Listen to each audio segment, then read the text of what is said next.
Let me tell you something. Once you learn how to make meat pie like this at home, you might never look at bakery meat pie the same way again.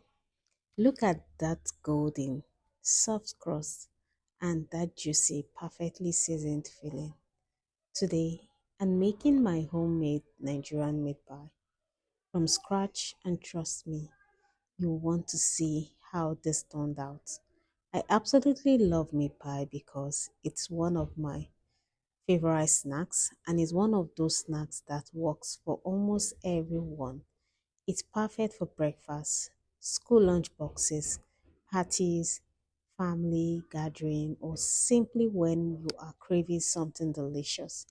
And the best part is that you can control exactly what goes inside.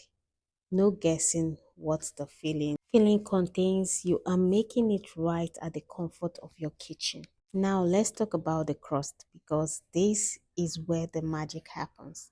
I combined my flour with the other ingredients and worked everything together until I got a soft, smooth dough.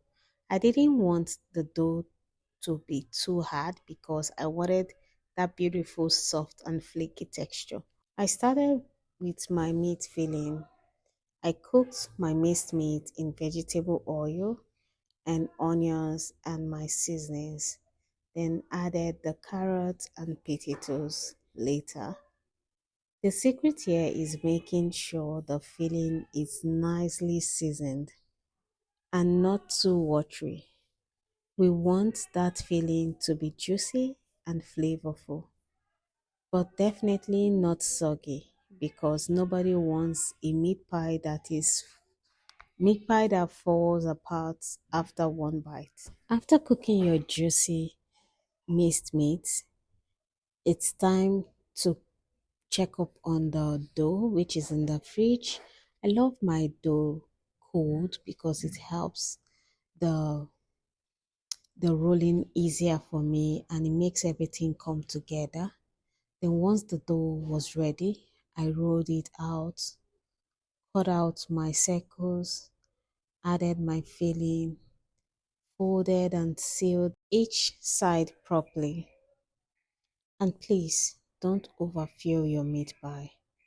I know it's tempting because that filling smells amazing, but leaving enough space makes it much easier to seal. So I added some pepper into the meat. You know, when you're making your meat pie, you can make it as spicy as you want. You can add whatever you want. And yes, that's the best part of making meat pie at home. So after cooking it, I added little water to continue cooking it a little while so that the potato and carrot softens a little before I add my corn flour so that it binds everything together. We don't want this meat pie filling to be too thick. We just want it loose but really juicy. I realized that the pepper wasn't enough, so I added a little more pepper. You know, when you're eating your snack, if you don't have a side sauce for it, just make it to your taste. Yes, and when you're making it extra spicy, please consider every other person that's gonna eat it with you. So I added my corn flour to bind everything together and I cooked it for about 2 minutes before putting off the fire. After sealing them, I brush the top with egg wash. This is what gives them that beautiful golden color when they bake. So after boiling my minced meat and my sauce, I will keep it to cool down before adding it to the dough. I added some leftover spring onions in my freezer, yes, so that the color pops and everything comes together. So after that, this is what we have. Another good part about this filling, you can keep it and preserve it in your freezer for up to a week or two and use it for another batch of meat pie. It just takes you to have to make another dough, then use your filling. Warm it in an air fryer and add it to your pie dough. It's that easy and it saves you a lot of cost.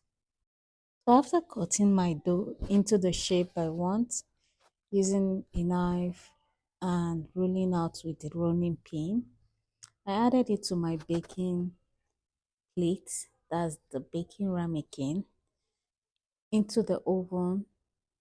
They went, and honestly, the smell coming from the kitchen, from my kitchen at this point was everything.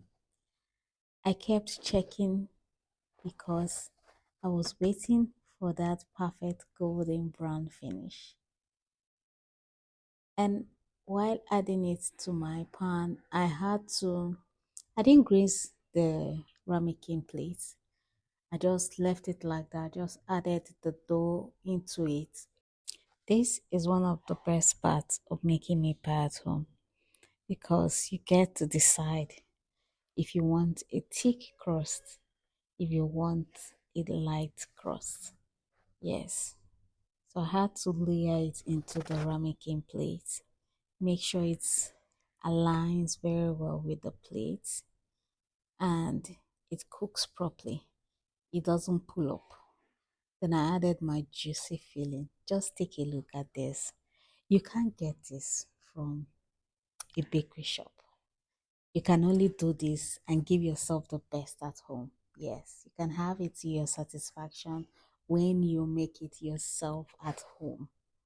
And finally, look at what we have. I had to make sure that everything lines together with the size of the ramekin pan I'm using.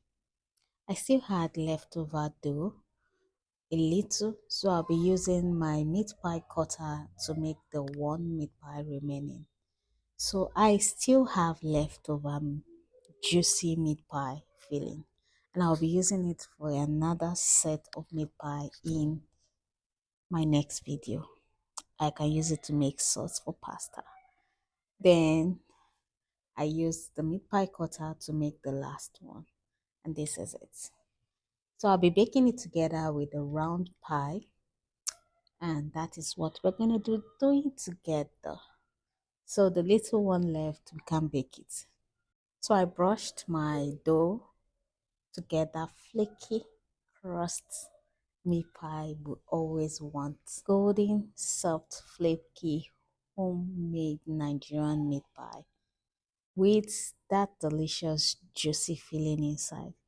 And that first cut, oh my goodness, this is exactly how I want it. Beautiful crust, generous filling, and so satisfying.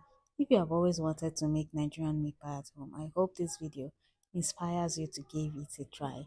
Thanks for watching. It's still your favorite mom hustler, Anastasia. Please like, comment, share, save, and follow me for more. Bye for now. And please subscribe to my channel.